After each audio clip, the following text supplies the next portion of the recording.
Sorry कोई issue हो गया था आई थिंक। मैं दोबारा स्लाइड्स पे चले जाता हूँ। हम यहां तक पहुंच गए थे। Yes, okay. हम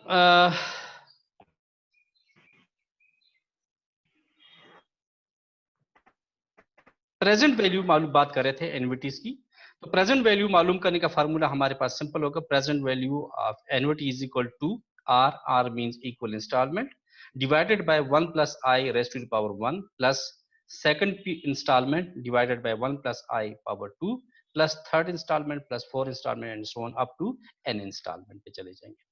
इसी एग्जांपल के मैं कर लेता हूं कि अगर हम इसकी प्रेजेंट वैल्यू मालूम करनी है, जैसे हमारे पास एक साल के बाद 1000 मिलना है, फिर दूसरे साल के एंड पे 1000 मिलना है, तीसरे साल के एंड पे मिलना है, तो हम तीनों की प्रेजेंट वैल्यू हम इंडिविजुअली मालूम कर सकते हैं। यानी प्रेजेंट वैल्यू का फार्मूला लगा दें। जैसे 1000 की प्रेजेंट वैल्यू हमारे पास 934 बनती है, सेकंड ईयर पे 1000 की वैल्यू बनती है 873 और थर्ड ईयर पे हमें मिलती है $816।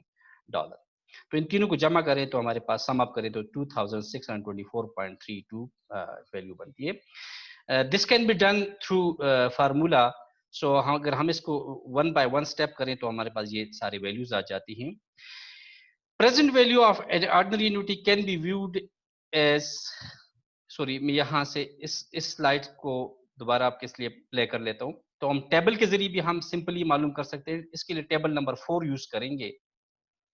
टेबल 4 में 3 ईयर पे हम 7% पे वैल्यू ली जाती है, दैट इज 2.64। हम इसको यहाँ पे फार्मूले में पुट कर लेंगे तो हमारे पास ये वैल्यू आ जाती है 2800 एंड समथिंग हमारे पास इसकी वैल्यू आ जाती है। एनी हाउ हमारे पास प्रेजेंट वैल्यू ऑफ एन्युटी मालूम करनी हो या फ्यूचर वैल्यू ऑफ एन्युटी मालूम करनी हो तो हम टेबुलेशन मेथड पे भी जा सकते हैं और हम एज वेल एज हम फार्मूला मेथड के जरिए भी सॉल्व कर सकते हैं। स्टेप क्या क्या है जब कभी आप एन्युटी की प्रॉब्लम सॉल्व करें तो हम कैसे कार्य करेंगे। स्टेप नंबर 1 जो होगा that is read the problem thoroughly. सबसे पहले हमने काम ये करना है कि जो भी एन्युटी का प्रॉब्लम है उसको हम थारोली रीड करेंगे। उसके स्पेसिफिकली 3 चीजें हम पॉइंट आउट करेंगे। नंबर 1, इक्वल इंस्टॉलमेंट कितनी है। नंबर 2, हमने ये देखना है कि नंबर ऑफ पीरियड्स कितने हैं, 2 पीरियड है, 3 पीरियड है, 4 पीरियड्स हैं। और नंबर 3, इंटरेस्ट रेट कितना है। और नंबर 4 एक और बात भी हमने ज़हन में रखनी है कि वो इंटरेस्ट जो पेमेंट है या रिसीट्स है उसकी फ्रीक्वेंसी क्या है, चाहे आया वो एनुअली है, सेमी एनुअली है, क्वार्टरली है, मंथली है या डेली बेसिस पे है। तो ये पॉइंट हमें 3-4 प्रॉब्लम को डिटरमिन करना होगा। डिटरमिन करें कि इस एन्युटी में हमने प्रेजेंट वैल्यू मालूम करनी है या फ्यूचर वैल्यू मालूम करनी है। प्रेजेंट वैल्यू डिफरेंट तरीके से मालूम की जाती है और फ्यूचर वैल्यू डिफरेंट तरीके से मालूम की जाती है। इसके बाद हम एक टाइम लाइन बना देंगे, यानी टाइम फ्रेम बना देंगे कि कितने साल का प्रॉब्लम है और हर टाइम फ्रेम पे उसकी इंस्टॉलमेंट की अमाउंट को पुट कर देंगे उस लाइन पर। Put cash flow and arrows on the time line and determine if solution involves a single cash flow annuity stream और मिक्स्ड कैश फ्लो। अगर कैश फ्लोज जो हैं वो इक्वल हैं तो हम सीधा डायरेक्टली एन्युटीज पे चले जाएंगे। और याद रख लीजिएगा अगर हमारे पास मिक्स कैश फ्लोज यानी कैश फ्लोज डिफरेंट नहीं है कि पहले पीरियड में 1000 है, दूसरे में 1500 है, तीसरे में 2000 है, तो इसका मतलब है यहाँ पे अनइक्वल इंस्टॉलमेंट है, मिक्स फ्लोज हैं। तो फिर ऐसी सूरत में हम कभी भी एन्युटी का फार्मूला यहाँ नहीं लगाएंगे। और याद रखिएगा कि एन्युटी का फार्मूला हम सिर्फ एक सूरत में लगाते हैं और वो सूरत होती है कि जब हमारे पास इक्वल इंस्टॉलमेंट हो, यानी जो over the time period payment है वो हमारे पास इक्वल हो। एंड देन फाइनली हम स्टेप इस्तेमाल करेंगे solve the problem. Solve the problem हम के लिए दो तरीके इस्तेमाल कर सकते हैं, या हम टेबल नंबर 4 के जरिए हल करेंगे या हम फार्मूला जो मैंने पीछे स्लाइड में बताया था उसके जरिए सॉल्व करेंगे। सो एनी हाउ आपको जो भी कन्वीनियंट लगता है, जो भी आसान लगता है, आप दोनों मेथड को अडॉप्ट कर सकते हैं, इस पे कोई पाबंदी नहीं होती। आप टेबल चाहे यूज करें तो टेबल आपको हर मौके पे प्रोवाइड भी की जा सकती है। और अगर आपने वो नहीं टेबल नहीं यूज करता तो फार्मूला विद कैलकुलेटर की मदद से आप हल कर सकते हैं। सो इसमें कोई ऐसी पाबंदी नहीं होती कि आप कौन सा मेथड इस्तेमाल कर लेते हैं। एनी हाउ, एक एग्जाम्पल की तरफ जाते हैं, एनवीटी की करते हैं। Julie Miller will receive the set of cash flows below, what is the present value at a discount rate of 10%। आपके सामने एक प्रॉब्लम डिस्प्ले है, अगर आपको नजर आ रहा है स्क्रीन पे, कि जूली मिलर एक इन्वेस्टर है जो इन्वेस्टमेंट कर रही है। उसने 5 साल प्लान में इन्वेस्टमेंट की है। यहाँ पे हम देखें, पहले साल पे वो $600 की इन्वेस्टमेंट कर रही है, दूसरे साल भी 600 साल, तीसरे पे $400, चौथे पे 400 और पांच पे भी 400। सबसे पहले हम इस पॉइंट को देखें कि क्या यहाँ पे ये जो स्ट्रीम है कैश फ्लो से, क्या ये इक्वल है या अनइक्वल है? मेरे ख्याल में ये अनइक्वल है, राइट? आपको किसी को आवाज आ रही है? आपको नजर आ रही है? ये कैश फ्लोज आपको नजर आ रहे हैं जिसपे मैं एरोस लेके फिर रहा हूं? अगर आप सर हिलाकर मुझे जवाब दे सकते हैं तो आप ये बताएं कि क्या ये कैश फ्लो इक्वल है या अनइक्वल है? मेरे ख्याल में अनइक्वल है। तो इस पे फिर एनविटी हम नहीं लगा सकते। इसको हम क्या करेंगे, 1 by 1 फिगर को लेकर इसकी प्रेजेंट वैल्यू मालूम करेंगे और एट द एंड हम इसको क्या करेंगे, सम अप करेंगे। कैसे?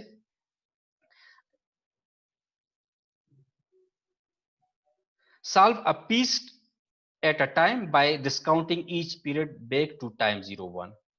Solve a group at a time by first breaking the problem into groups of annuity stream and any single cash flow group.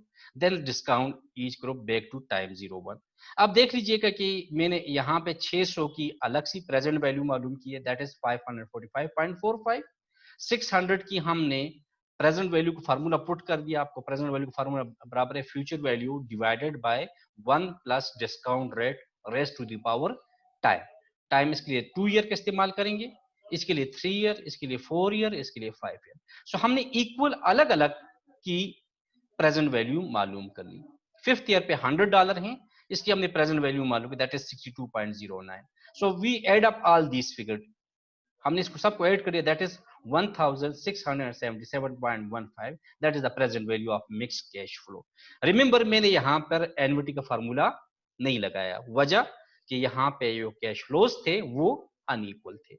अगर ये कैश फ्लोज इक्वल होते तो फिर हम डेफिनेटली यहाँ पर एनविटी का फार्मूला लगा लेते। अब जिस एग्जांपल पे आ जाइए, यहाँ पे अभी आपके सामने डिस्प्ले है स्क्रीन पर, अगर आपको स्क्रीन नजर आ रही है, अगर मैं थोड़ी सा स्क्रीन को करूं तो यहां पर पहले साल खत्म होने पर $400 मिले, दूसरे साल भी 400 400 400। अब हम देखें कि क्या ये जो कैश फ्लोज है ये इक्वल है या अनइक्वल है? तो डेफिनेटली आंसर हमारा है कि इक्वल इंस्टॉलमेंट है। जब इक्वल इंस्टॉलमेंट है तो फिर हमको उसको 1 by 1 स्टेप्स पे नहीं जाएंगे, इसके लिए हम डायरेक्टली कौन सा फॉर्मूला लगा देंगे, एनविटी का फॉर्मूला लगा देंगे। चाहे टेबल के जरिए करें या कैलकुलेशन के जरिए करें, तो हम इसकी प्रेजेंट वैल्यू डायरेक्टली एनविटी के जरिए फार्मूला वास्ते। फार्मूला क्या है, जनरल फार्मूला एनविटी का है, future value is equal to present value into 1 plus i power divided by m into m multiplied by m कर लेंगे, राइट? सो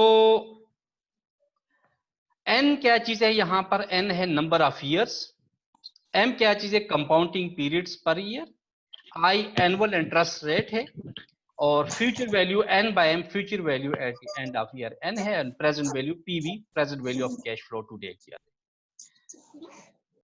सो यहाँ पे हम फ्रीक्वेंसी भी बड़ा इंपॉर्टेंट रोल प्ले करती है कि इंस्टॉलमेंट जो है आप मंथली वसूल करते हैं, ईयरली वसूल करते हैं, या डेली वसूल करते हैं, या कोई भी क्वार्टरली या सेमी एनुअली भी यूज करते हैं। तो फ्रीक्वेंसी का इम्पैक्ट डेफिनेटली हमारे फ्यूचर वैल्यू पर और प्रेजेंट वैल्यू पे पड़ता है। कैसे पड़ता है, आए हम एक एग्जांपल ले लेते हैं। इस एग्जांपल के जरिए हम इसको कैलकुलेट कर लेते हैं कि किस तरह हमारे पास इसका इम्पैक्ट पड़ रहा होता है। आपके सामने एक एग्जांपल है, Julie Miller has $1000 to invest for 2 year at an annual interest rate of 12%। लेकिन ये इंस्टॉलमेंट हम वसूल करते हैं हाफ ईयरली, यानी सेमी एनुअली, साल में 2 दफा वसूल करते हैं। यानी 6 महीने पूरे होते हैं तो हम इंटरेस्ट वसूल करते हैं, अगले 6 महीने फिर 18 महीने के बाद, फिर 24 महीने के बाद, फिर 30 महीने के बाद, एंड सो ऑन। सो इसका फार्मूला हम कैसे मालूम करेंगे, वैल्यू कैसे मालूम करेंगे? Future value is equal to 1000 जो कि प्रेजेंट वैल्यू है इंटू 1 प्लस 0.12 12% इंटरेस्ट रेट है, इसको हम फ्रैक्शन में ले लेंगे तो 0.12 डिवाइडेड बाय 1 एक साल का पीरियड है, इनटू पावर 1 मल्टीप्लाइड बाय 2। 2 क्या चीज है? 2 का मतलब है कि साल में 2 दफा इंटरेस्ट मिल रहा है। तो इसको अगर हम सॉल्व करें तो हमारे पास आंसर बनता है 1262.48 डॉलर। इसका मतलब है कि जो 1000 आज आप डिपॉजिट करेंगे, अगर मार्केट में इंटरेस्ट 12% हो और सेमी एनुअल हो, तो एक साल गुजरने के बाद जो उसकी वैल्यू होगी वो 1262.48 डॉलर होगी। ठीक, तो यहां पर जो सेमी एनुअल की कंपाउंडिंग का इफेक्ट है वो नजर आ जाएगा। जाहिर है कि जब कंपाउंडिंग पे चले जाएंगे तो हमारे पास इसकी वैल्यू ज्यादा हो जाएगी बनिस्बत जो जिसमें कंपाउंडिंग नहीं होगी। अगर हम इसको क्वार्टरली करेंगे तो फिर कैसे करेंगे? क्वार्टरली बराबर हो जाएगा 1000 इंटू 1 प्लस 0.12 डिवाइडेड बाय 4। 4 पे हम डिवाइड करेंगे इंटरेस्ट रेट। 4 क्या चीज है? क्वार्टर मींस हम साल में 4 दफा इंटरेस्ट क्लेम करेंगे, और पावर में चले जाएंगे 2 ईयर को मल्टीप्लाई करेंगे 4 के साथ। 4 मींस जो कंपाउंडिंग का इफेक्ट होगा 4 साल का। तो इसको अगर हम सॉल्व करें तो ये हमारे पास आ जाएगा 1266.77। इस तरह अगर हम मंथली पे जाएंगे तो इंटरेस्ट रेट को हम 12 पे डिवाइड कर लेंगे, इंटरेस्ट रेट को हम 12 पे डिवाइड करेंगे। और अगर हम डेली पे जाएंगे तो फिर हम इंटरेस्ट रेट को किस पे डिवाइड करेंगे? 365। याद रखिए, इंटरेस्ट रेट को हम कंपाउंडिंग फ्रीक्वेंसी पे डिवाइड करेंगे और टाइम पीरियड को उसके साथ क्या करेंगे? मल्टीप्लाई करेंगे। टाइम पीरियड को क्या करेंगे? उसके साथ मल्टीप्लाई करेंगे। तो इससे हमें क्वार्टरली, मंथली, डेली या सेमी एनुअली फ्यूचर वैल्यू हम मालूम कर सकेंगे कि वो कैसे हमारे पास कंट्रोल किया जा सकता है। राइट। एक और चीज हम मालूम करते हैं, that is called effective annual interest rate. Effective annual interest rate क्या होता है? The actual rate of interest and paid after adjusting the nominal rate for factors such as the number of compounding periods per year. जो compounding की वजह से interest rate पे फर्क पड़ता है, वो उसको हम कन्वर्ट करते हैं एनुअली में, तो हमारे पास वहां पे एनुअली एक रेट निकल आता है। उस रेट को हम क्या कहते हैं? इफेक्टिव एनुअल रेट कहते हैं। ये बहुत सिंपल सा फार्मूला है इसका। हम इसको यूं कैलकुलेट करेंगे, 1 plus rate of interest divided by compounding frequency power compounding frequency. इसको सॉल्व करके इससे 1 से इसको माइनस करेंगे, -1 करेंगे। जब -1 करेंगे, रिमेनिंग जो हमारे पास आंसर आएगा उस आंसर को हम क्या कहेंगे? इफेक्टिव रेट कहेंगे। फॉर एग्जाम्पल आपके सामने मैं एक डिस्प्ले कर लेता हूं कि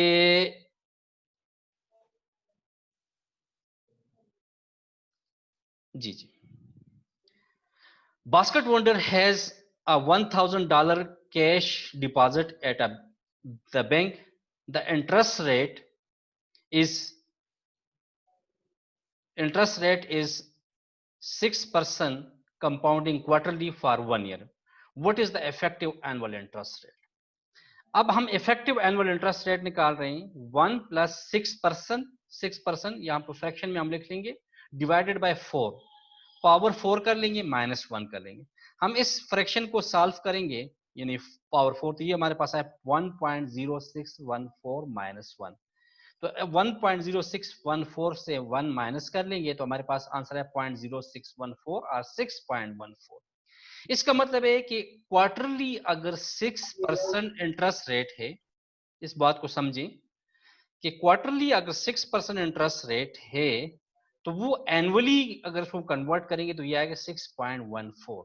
तो डेफिनेटली जो क्वार्टर का इंटरेस्ट रेट है वो हमारा एनुअली पे 6.14 यानी इंक्रीज हो रहा है। ये इंक्रीज क्यों हो रहा है? बेसिकली ये इंक्रीज जो हो रहा है, ये हमारे पास जो कंपाउंडिंग का इफेक्ट है उसकी वजह से ये इंटरेस्ट रेट इंक्रीज हो जाता है। सो एक्चुअली जो 6% क्वार्टरली हम चार्ज कर लेते हैं, एक्चुअली वो एनुअली पर 6.14% है। तो 6.14 पर रेट को हम कौन सा रेट कहेंगे? Effective annual interest rate, EAR कहेंगे। आखिरी एक चीज आपके सामने मैं डिस्कस करने चाहता हूं कि बाजुकात हम लोन लेते हैं, ये लोन मुख्तलिफ सूरतों में बैंक से लेते हैं, जैसे स्टूडेंट लोन लिया जाता है, या हम कार लीज करते हैं, या हाउस बिल्डिंग फाइनेंस करते हैं, मुख्तलिफ किस्म के लोन देते हैं। उस लोन को हम फिर वापस करते होते हैं, पे ऑफ करते होते हैं बैंक को। तो वो पे ऑफ जब करते हैं तो हम हर साल इंस्टॉलमेंट देते हैं, उस इंस्टॉलमेंट के अंदर इंटरेस्ट भी शामिल होता है, और जो प्रिंसिपल अमाउंट का कुछ पोर्शन होता है जो हम पे करते हैं वो भी शामिल होता है। तो हम हर साल की इंस्टॉलमेंट पे करने से हमारा लोन की वैल्यू आहिस्ता आहिस्ता कम हो जाती है। इस प्रोसेस को हम अमोर्टाइजेशन ऑफ लोन कहते हैं। ये कैसे हम कैलकुलेट करेंगे? इसके कुछ स्टेप्स हैं। सबसे पहले कैलकुलेट द पेमेंट पर पीरियड। सबसे पहले हम ये देखेंगे कि हमारा पर पीरियड की पेमेंट कितनी होगी। Number 2, determine the interest in the period, कि इस पे इंटरेस्ट रेट कितना होगा। जाहिर है ये टर्म्स एंड कंडीशन में डिटरमिन हो चुका होगा। Number 3, compute principal payment in period T, payment minus interest rate from step number 2 से हम कर लेंगे। ये जितनी पेमेंट करते हैं उसमें से हम जो इंटरेस्ट पेमेंट को माइनस कर देंगे, जो बाकी अमाउंट बच जाएगी वो हमारे पास होगा प्रिंसिपल पेमेंट होगी। So determine the ending balance and balance minus principal payment. तो हमारे पास बाकी आउटस्टैंडिंग बैलेंस रह जाएगा कि हमारा लोन जो है वो कितना आउटस्टैंडिंग रह रहा है। इसके लिए मैं आपके सामने एक टेबल लेता हूं कि सपोज आपने एक लोन लिया है, 5 साल का लोन है, और हर साल इस लोन पे हम $2,774 इंस्टॉलमेंट पेमेंट कर रहे हैं, और ये 5 साल तक इक्वल पेमेंट हम कर रहे हैं। इस पे इंटरेस्ट कितना होगा? हमारे जो प्रिंसिपल अमाउंट है लोन लिए वो 10,000 है, 10,000 पर हम रेट ऑफ इंटरेस्ट से मल्टीप्लाई कर लेंगे। तो हमारे चूंकि हमारे पास 12% इंटरेस्ट रेट है, तो 10,000 का 12% से मल्टीप्लाई किया हमारे पास आ गया 1200। इसका मतलब है कि जो $2,774 की हमने पेमेंट की है, इसमें से 1200 हमारा क्या है? इंटरेस्ट शामिल है। सो हम इस बात 2,774 में से 1200 माइनस कर लेंगे, तो हमारे पास आंसर आ जाएगा $1,574 आ जाएगा। इस $1,574 की ये प्रिंसिपल पेमेंट हमने कर दी। अब हमने क्या करना है कि जो पेमेंट 2,774 की सर है, ये पश्तो में जी जी, सर इंग्लिश अच्छी बोलते हैं, उर्दू में तंग होते हैं। PhD okay okay. हर वक्त पढ़ रहे होते हैं। सईदा नूर, आपकी आवाज आ रही है, please mute your mic. Saida Noor, please mute your mic. Okay, so $2,774 हमारे पास टोटल पेमेंट की हुई है। इसमें हमारा इंटरेस्ट रेट 1200 शामिल है। सो हम इसमें से ये अमाउंट सब्ट्रैक्ट कर लेंगे। तो इसका मतलब ये है कि जो लोन अभी तक हमने पेमेंट पे किया है, दैट इज $1,574। सो हम क्या करेंगे? 10,000 में से $1,574 माइनस कर लेंगे, तो रिमेनिंग अमाउंट $8,426। इसका मतलब है कि पहले साल के एंड पर अब हमारे पर लोन कितना बाकी रह गया? $8,426। सिमिलरली सेकंड ईयर पे हम भी एक और इंस्टॉलमेंट पे कर लेंगे। इसका इंटरेस्ट रेट हम इससे मल्टीप्लाई कर लेंगे, यानी 0.12 को मल्टीप्लाई करेंगे 8,426 पे, तो ये आ गया 1,011। सो हम इसमें से 1,011 माइनस करेंगे। इट मींस नेक्स्ट ईयर हमने जो लोन पे किया है दैट इज 1,763, जो कि हम प्रिंसिपल से माइनस करेंगे। It mean loan outstanding is here $6,663 and so on. So हमने, आपने देखा कि इस टेबल के जरिए हमने अपना लोन पे ऑफ कर दिया। हमने लोन लिया था $10,000, वापस हमने किया $13,871।